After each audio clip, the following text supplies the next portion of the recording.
오늘부터 방송 연설을 시작합니다. 오늘은 첫 번째 시간으로 저 이재명을 국민 여러분께 소개해 드리려고 합니다. 국민께서 보내주신 질문에 답하는 방식으로 제가 살아온 이야기를 해 드리려고 합니다. 첫 번째 질문입니다. 어린 시절 이재명은 어떤 아이였나요? 한마디로 친구들과 잘 놀고 활발하고 씩씩한 아이였습니다. 초등학교 1학년 성적표에도 그렇게 적혀 있습니다. 저는 경북 안동 예안면 도촌리 지통마라는 화전민들이 모여 사는 곳에서 7남매 중 5째로 태어났습니다. 고향집은 지금도 버스가 안 다닐 만큼 첩첩산중 오지입니다. 시오리길을 약 2시간 가까이 걸려서 학교에 갔습니다. 엄청 먼 길이었죠. 저희 집은 무척 가난했습니다. 아버지는 제가 초등학교 3학년일 때 돈을 버시겠다고 먼저 고향을 떠나셨습니다. 어머니는 남은 5남매 키우시느라고 나무집 밭일 해주시면서 정말 허리 펼 새도 없이 열심히 일하셨습니다. 제가 보기는 이래도 어린 시절에 애교가 참 많았습니다. 학교에서 돌아오면 제일 먼저 엄마 이렇게 큰 소리로 불렀습니다. 그러면 어머니는 저 멀리 밭에서 김을 매시다가도 호미를 쥔 채 일어나셔서 저를 기다려 주셨습니다. 저는 총알처럼 달려가서 어머니 품에 덥석 안기곤 했었습니다. 어머니 품은 늘 푸근했고 언제나 좋은 냄새가 났습니다. 오염되지 않는 산골에서 어머니의 큰 사랑을 담뿍 받으면서 구김살 없이 자랐던 제 유년은 저에게 가장 따뜻하고 그리운 기억으로 남아 있습니다. 다음 질문 이런 게 있군요. 13살 어린 나이에 소년공이 됐는데 소년공 시절 기억에 남는 장면 3가지 어떤 걸 꼽을 수 있나요? 네. 첫 번째 장면은 8 식구가 나란히 누워서 함께 자던 단칸방 그리고 그 단칸방 기퉁에서 조그만한 상을 펴놓고 앉아서 일기를 쓰고 있던 제 모습입니다. 소년공 시절의 일기를 보면 아프고 서럽던 일들이 정말 어제 일처럼 생생합니다. 제가 초등학교를 졸업하자마자 가족들 모두 성남으로 이사를 했는데요. 일기에는 이사 오던 날 비는 주룩주룩 한없이 내리고 나는 눈이 아파서 눈을 가리고 있었다. 이렇게 적혀 있습니다.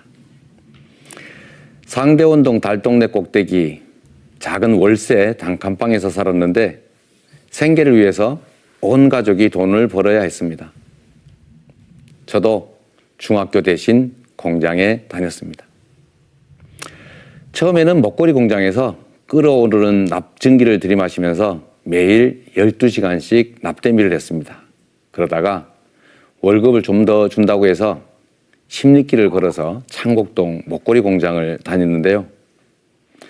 석 달치 월급을 체불하던 사장이 야반도주하는 바람에 석 달치 월급 몽땅 떼인 적이 있었습니다. 너무 서러워서 어머니 품에 엎어져서 엉엉 울었던 기억이 납니다. 그 뒤로 여러 공장을 다녔는데 여러 상처 때문에 온몸에 흉터가 많이 남았습니다. 두 번째 기억에 남는 장면은 공장의 프레스 기계입니다. 16살에 야구 글러브를 만드는 공장에서 일했는데 손재주를 인정받아서 프레스 기능공이 됐습니다. 가죽을 자르는 프레스 기계를 다루는 일이었습니다. 그런데 여기에서 프레스 기계에 팔이 눌리는 사고를 당했습니다. 성장판이 손상됐는데 제대로 치료받지도 못했습니다. 산업재해 보상 조항 이런 거 가르쳐주는 사람도 없었습니다. 저는 그저 정신을 똑바로 못 차린 저 자신만을 탓했습니다.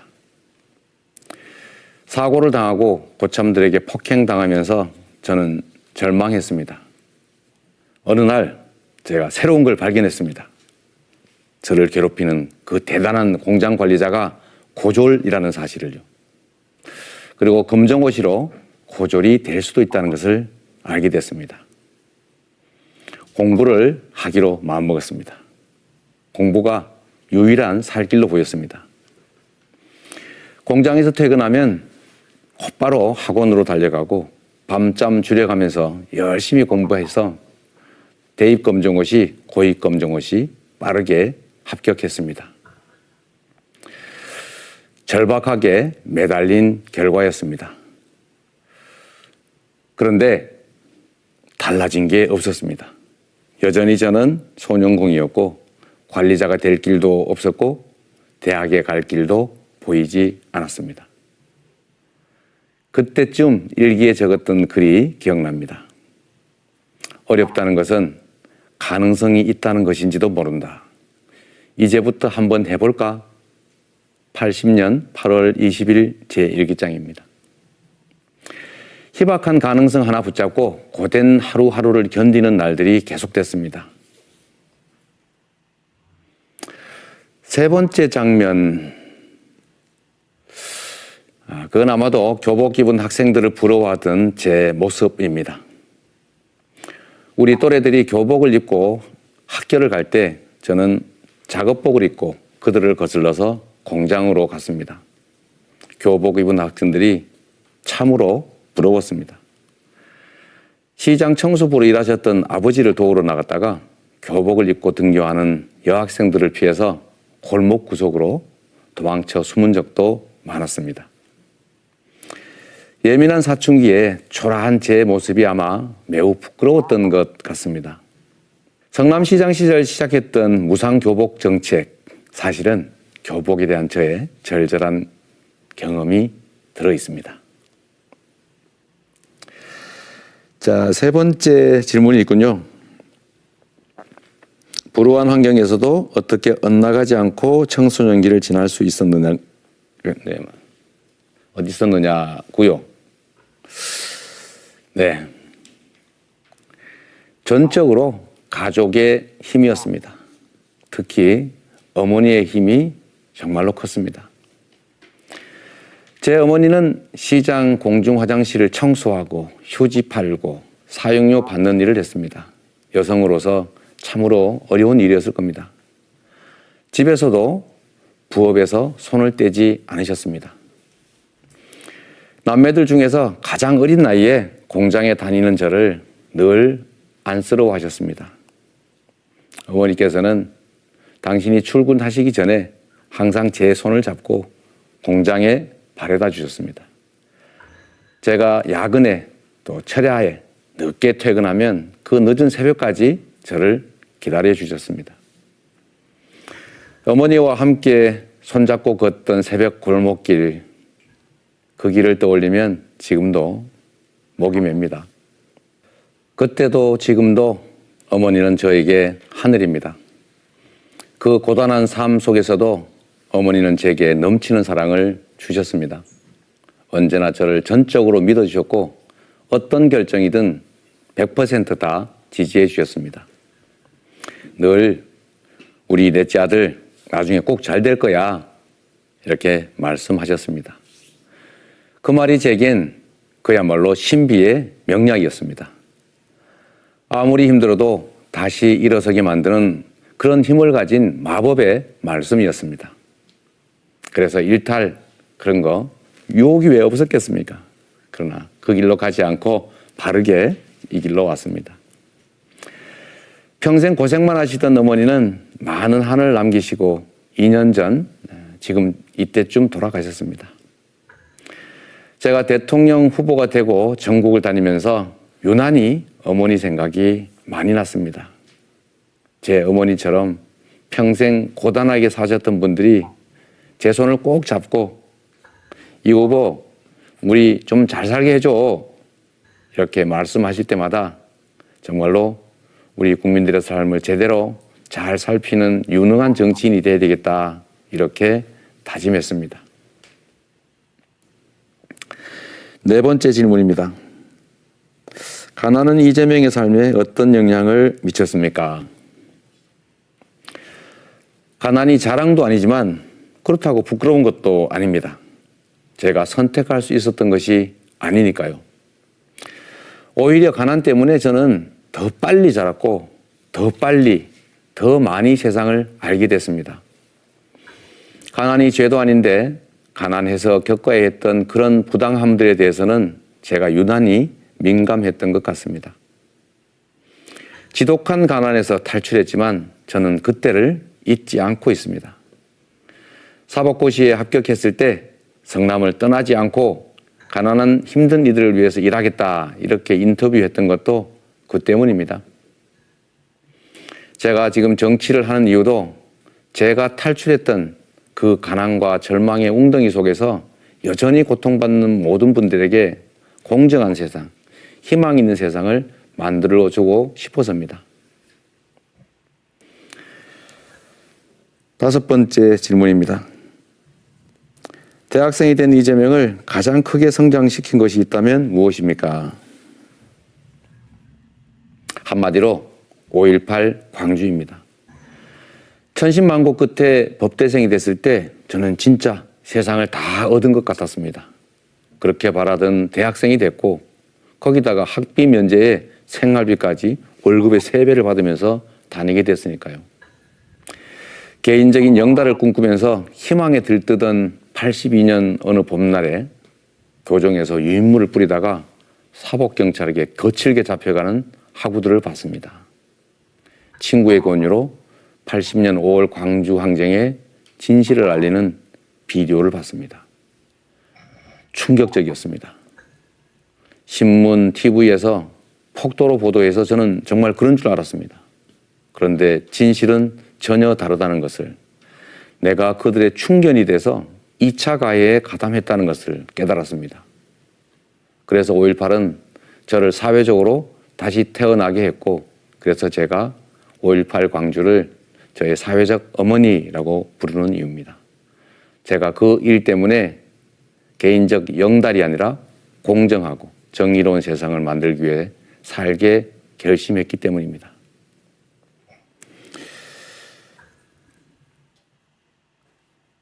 사법고시에 합격한 뒤에 꽃길을 마다하고 인권 변호사가 됐는데 솔직히 내적 갈등 없었습니까? 저라고 왜 마음속에 출세욕이 없었겠습니까? 사법연수원 최종 성적이 판검사 임용권 안에 들다 보니까 사실 많이 흔들렸습니다. 제가 판검사가 되면 가장 좋아하실 어머니의 그 큰 기대를 저버리는 것도 정말 힘들었습니다. 그리고 특히 25살 그 어린 나이에 초보 변호사로 과연 먹고 살 수 있을까 이런 걱정도 컸습니다. 그러던 중에 한 인권 변호사의 강연을 듣게 됐습니다. 바로 노무현 변호사셨습니다. 하고 싶은 일을 용기 있게 해라. 변호사 내가 해보니까 절대 안 굶는다. 이 말씀이 제게 확 와닿았습니다. 밥은 안 굶을 테니까 제 욕심을 조금만 드러내면 억압 갖고 억울한 많은 사람들을 도울 수 있겠다 생각이 들었습니다. 그래서 25살 새파란 변호사가 소련공으로 자라왔던 성남에서 사무실을 열게 됐습니다. 원칙은 2가지였습니다. 돈이 아니라 사람을 변호하자. 이익이 아니라 정의를 변호한다. 지금까지 잘 지켜봤던 것 같습니다. 다음 질문은 정치를 하게 된 계기가 무엇입니까? 제가 성남에서 노동인권 변호사로 일할 때 성남 본시가지에 큰 병원 2곳이 한꺼번에 폐업했습니다. 50만 시민들이 한밤중에 응급 상황이 벌어져도 멀리 분당까지 가느라 위험 지경에 처할 수 있게 됐습니다. 시립병원을 위해서 시민들이 나섰고 저는 시민운동 대표로서 성남 시립병원 추진위 공동대표가 됐습니다. 순식간에 시민 20만 명이 서명할 만큼 시립의료원 설립은 시민들에게 절박한 과제였습니다. 2004년 3월 주민발의조례가 시의회에 상정됐는데 당시 다수당이던 국민의힘 시의원들이 47초 만에 날치기로 폐기하고 도망가 버렸습니다. 방청했던 시민들과 제가 너무 분하고 원통해서 본회의장에서 엉엉 울었습니다. 그게 특수공무집행 방해죄가 됐습니다. 시의회에서 항의하면서 운 사건으로 두 번째 수배가 떨어졌습니다. 수배 중이던 2004년 3월 28일 오후 5시 교회 지하 기도실에서 수배 생활을 하면서 처음으로 정치를 해야겠다라고 마음먹은 시간입니다. 이제 시장이 돼서 직접 시립병원 우리 손으로 만들자고 다짐했습니다. 정치의 길로 들어선 제 운명의 순간이었습니다. 그리고 2010년 제가 성남시장이 돼서 준비를 거쳐 2013년 성남의료원 착공했습니다. 그리고 마침내 2019년 32개의 음압병상을 갖춘 성남시 의료원이 문을 열었고 지금은 코로나 상황에서 맹활약하고 있습니다. 네, 마지막 질문인 것 같습니다. 이재명의 정책에는 이재명의 삶이 녹아있다는 말을 자주 하는데 어떤 이유에서입니까?